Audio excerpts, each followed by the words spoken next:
On the special World Albinism Day episode of Nigeria Today, we shine a light on the rights, challenges, and resilience of persons with albinism in Nigeria.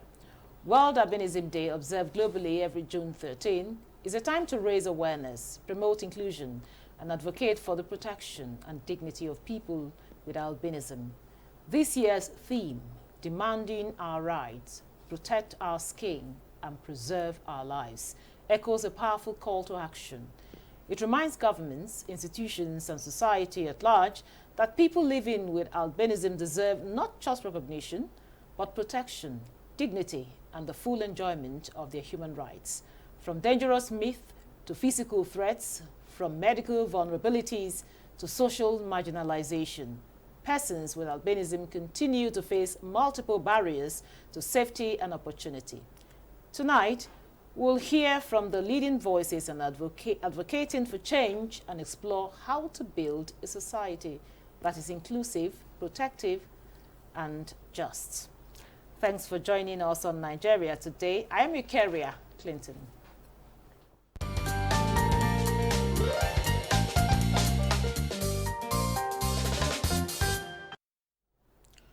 Now, with me in the studio to discuss this important issue is Dr. Bisi Bamiche. She's the National President of the Albinism Association of Nigeria. It's a pleasure to have you in Nigeria today. Good evening, ma'am. Thank you so much. Also with us for this conversation is Nonye Obuago. She's the National Welfare Director, the Albinism Association of Nigeria. It's a pleasure to have you in Nigeria today. Thank you very much for having me here. So I will start with you, Nonye. This year's theme is demanding our right, protect our skin, and preserve our lives. In light of this, what are the most urgent issues people with albinism face in Nigeria today? Thank you very much. You know, I will have to start with protecting our skin, because it's somebody that has life that will fight for his or her rights. So what we are advocating is for everybody around us, parents, friends, organizations, schools, hospitals, government, to help us protect our skin. The sun is our greatest enemy. And how to help us protect this our skin is by creating awareness. It doesn't cost much money, but when you know what to do, you prevent. You know, you don't have to go out to the sun, but not everybody with albinism or not every parent know that they will protect their children, or we will protect ourselves from the sun. And we have some protective things we have to use. You know, this is an African country. We have to struggle to live. We go to work, we go to school. So if you must go out, you protect yourself from the skin. Wear protective clothing, long sleeves, use your sunscreen, use your parasol umbrella, put on your hat. So when we get that, then we will now leave to go and talk about the right to education. But sometimes, you know, because of our poor vision, we don't follow up in the class very well. Not that we are not intelligent. Persons with albinism are very intelligent people. But what our problem is that because we don't see well, sometimes the teachers are ignorant of our plight. So we find it very difficult to follow up. So we need that right, our teachers to be educated on how to handle our education facilities, put the child where the child is supposed to be, help the child, give your notes and other things, so that that child will have equal right to education like other. Make the prints bold for the child to go. Then even health system, access good health services. That's our rights.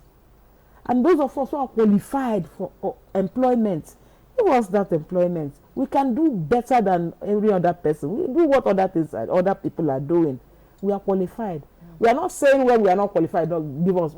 Wherever we are qualified to work, give us employment and watch us perform wonders. Thank you. Now, Dr. Bamiche, I know there are a lot of stigma and threats to life due to ignorance and myths surrounding albinism. Now, talk to us. What are some of these myths that, that people kind of tend to hold in their hearts concerning persons with albinism? And also educate us on some terms that must not be used, on persons living with albinism. Okay. Thank you so much. Talking about the myths, there are so many of them.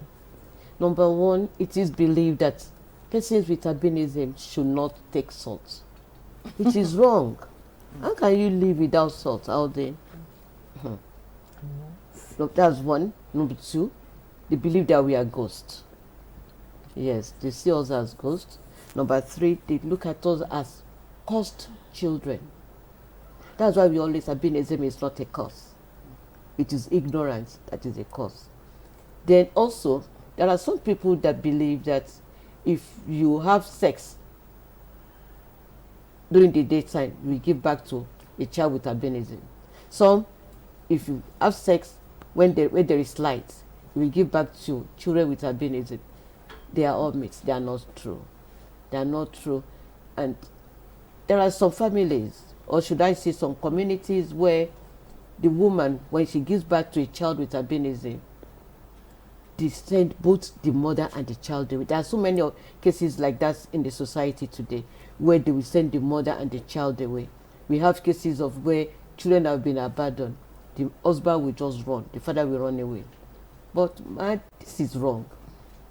These are part of what our parents, especially our mothers, do face in society.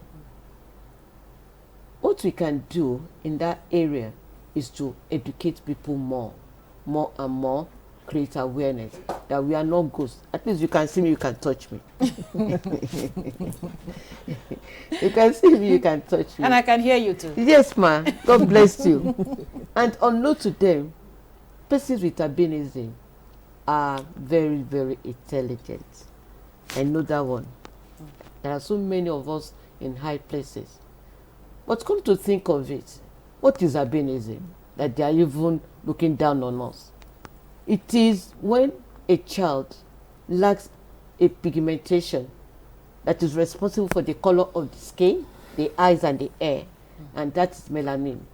When the child lacks it or do not have enough, the child will be an albino. A person with albinism. Okay. Now, and I also want you to talk about what you just mentioned. Yes, now. I know. I will. Yes. That was why I smiled. Okay. That was why I smiled. Now, a person with albinism or a child with albinism can never come to this world except the father and the mother has the gene. Yes, except the father and the mother has the gene. But people don't know. In some communities, when they have a child with albinism, they always abuse the mother.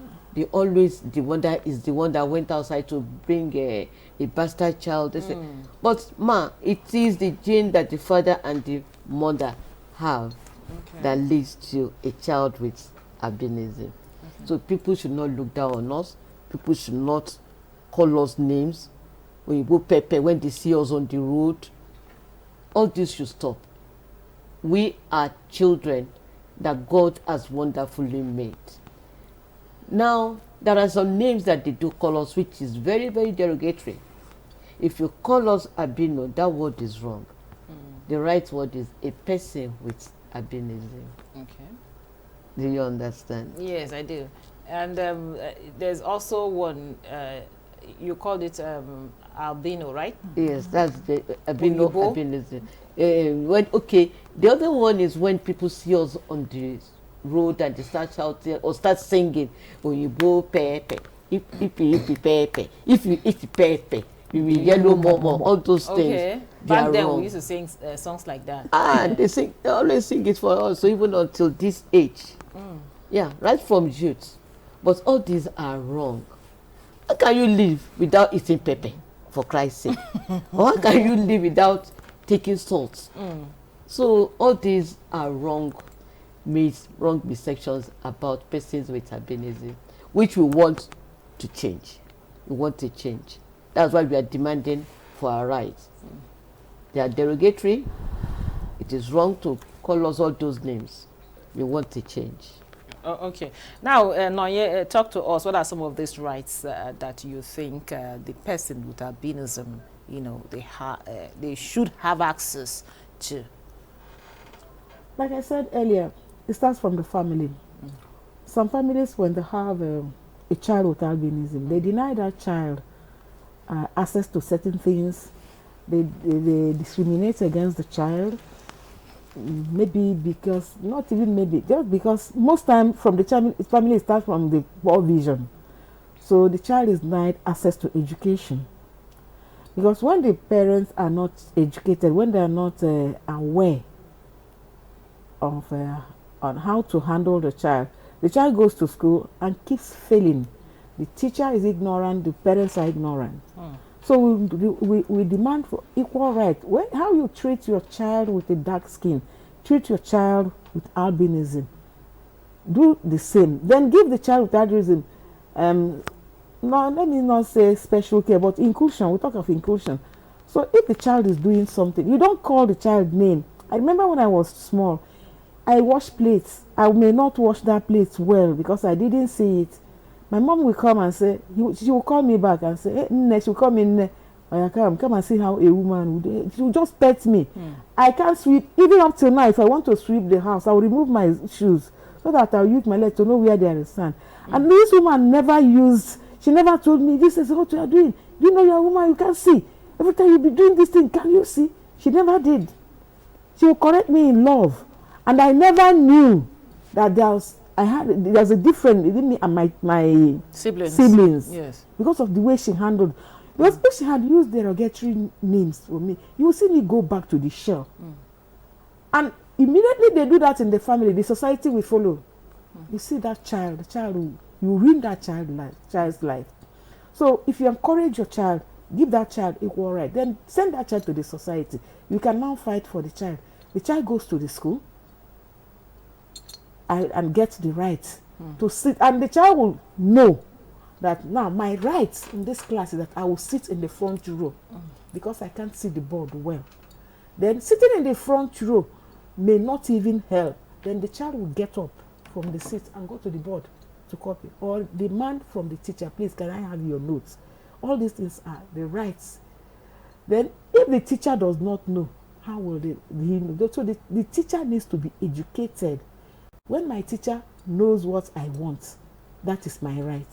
Okay. Then some of us will go to, I was in the market one day. The lady was great. The lady with albinism was going. So she passed some people and they started calling her names. Uibo, you can't see. Where are you? I now went to them and said, why are you calling her names? You didn't bring her to the market. So we need rights to do what others are doing. Access social amenities. You don't tell me I should not come here because I'm a person with albinism. I should not partake in what people are doing. That I should only come out in the night because I don't see well in the afternoon.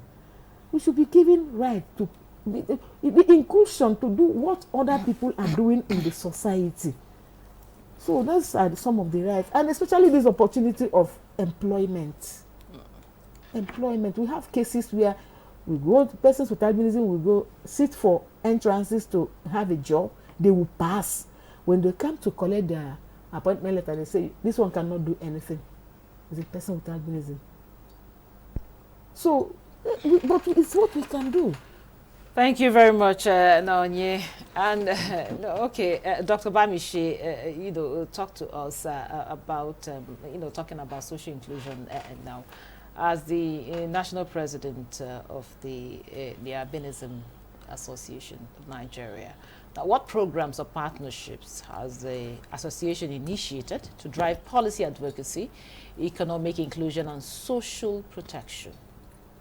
Okay, we are grateful to God that we have a development partner that is supporting us in this area, and that's the Disability Rights Fund. They have, in the past 2 years, sponsored some activities for us in order to have this social inclusion. One of it was the education of children with albinism. They helped to fund a project whereby we train teachers of students with albinism, like what Noye have just said, to help children in the classroom so that teachers will know how to handle their kids by moving them forward towards the blackboard, then helping them to see better. We know the textbook are in small print, but they help to put them through. So these are part of what the development partner is doing for us. And with these projects that they are helping us to sponsor, we've been able to do advocacy visits to some government offices. We've been to the Minister of State for Humanitarian Affairs and Poverty Alleviation. Today it was at our event. It was the one that came to declare our event open here in Abuja for us. Then we also have collaboration with the Federal Ministry of Education. With that, we have been able to produce a manual for teachers teaching students with albinism. We are also in collaboration with the Federal Ministry of Health, and with that, we've been able to pass through to the minister our call for inclusion of skin cancer in the National Health Insurance Scheme. Aside that, we are in collaboration with the National Institute of Cancer Center for Research and Treatment. They were there at our event today. All these are part of the collaborations and partnership we are doing to tell the government, development partners, philanthropists that we need help. We really need help. As I mentioned, skin cancer is our greatest problem, and every month at least 2 people die because of skin cancer. So what should be the priority of the government, the priority of the government, health policies? Yes. We will appreciate if the government can make health care free for persons with albinism, especially pertaining to the skin. We are not asking for any other thing, but for the skin and the eyes, the eyesight. If we can get those ones free, wow, it is very, very good. Because like what the minister mentioned today, that the government is looking into all this, there is a fund, cancer fund. We want that cancer fund to be activated so that we with skin cancer can also partake of it. For the National Health Insurance Scheme, cervical cancer, prostate cancer, and breast cancer, they are included in that scheme. So now we are demanding that the skin cancer to be included. Okay. Because it's very expensive. Okay. Now, classrooms are often unequipped to support students with albinism. What practical steps can schools and ministries of education take to promote true inclusion? And also, let's talk about what is being done to support persons that have been discriminated upon, against, they've been discriminated against because they are persons with albinism. Some children, even their own parents, would even put their own mothers, would push them away. What kind of child is this, and all of that? What are you doing to, help these people build their confidence? Yeah, what we do, that is why this association is here. First of all, we tell our children, we tell ourselves, not only the children, encourage ourselves. We are normal human beings. There is nothing we cannot do as long as we are not exposed to the sun. Come out from wherever you are. Pick up, if you can't go to school, get academics, you can learn a skill. Then don't allow anybody to talk down on you. Hold your shoulder high. Then we encourage parents. Don't talk down on your child, whether albinism or not. If you talk down on your child, people will mess that child up. And that child, you will not enjoy the child. So when a parent, when a mother or a father calls the child, my look, you can do it, you are this, you are that, encourage the child. I was in a place one day, one man, the daughter called, and the man now answered, he said it in Igbo, Omalicha nwanyi mara mma. You know, that type of child, when he hears the father say that type of thing, you know how the child will. So encourage your child. Then we, as an association, we equally educate ourselves and get empowerment. Do it. Don't say, they said I cannot do. You can do it too. There is nothing you cannot do. You can do it. Then, like in school, we encourage teachers to let the other children know that this child is the same thing. You don't have, there's no difference. So don't call her names. And if a child calls names, then the child will be punished. Then if a parent, if a mother or a father discriminates against her child, the government, they should come up with a policy or a penalty. Because sometimes I have seen a lady that was sent out of her home because she's a person with albinism. So if something like that happens, we can say let something, maybe a punishment, a type of penalty will be accorded to the people that did that. Just like every other crime. It's a criminal offense. So it can be maybe 10 years imprisonment. No, you are harsh. Okay, Dr. Bamishe, you speak about the power of visibility. Why is it important for persons with albinism to be seen in places of authority, positions, political appointments, and all of that? The power of visibility. Well, I will say that because we believe we are like just any other person. It's just the color that makes the difference. Just a little challenge. It doesn't affect the brain. Yes. At all. So we are smart. Very, very. Yeah, we are smart. So I believe in that power of visibility. In politics, some of us are getting into politics.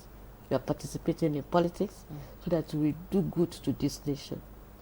Aside that, the association, I believe in the past about 4 years now, we have become more visible. We are all the local governments of the federation. We are in the state as well. And at the national level, you can see us here now. And at the international level, we are now visible because we were at Berlin conference this year, the Global Disability Summit, representing Nigeria. Albinism Association was part of the people that went. So we are becoming more visible. More of us are coming out boldly to speak. You can see us, the two of us now coming out to speak. Aside that, some are playing good roles in offices, attaining good position, high position, and leading associations. So you are leading one right now. Like and don't forget, women too. We are coming up. Yeah. We are coming up. Yeah. So we are becoming more visible, and I believe that in the next few years, we will be higher than this, by God's grace. Persons with albinism and no more to be put in the background. Yes. Thank you very much, Dr. Bisi Bamishe, National President of the Albinism Association of Nigeria. Thank you so much for coming and sharing your thoughts with us. And also Nonye Ubuago, National Welfare Director, the Albinism Association of Nigeria. Thank you so much for sharing your story. And thank you for being part of the program. Remember, Nigeria Today is aired every weekday at 7:30 p.m. on NTA News 24. You can also check out this episode and others on www.youtube.com/NTA News 24 Hub. Thank you for being part of the program. I'm your carrier, Clinton. Goodbye.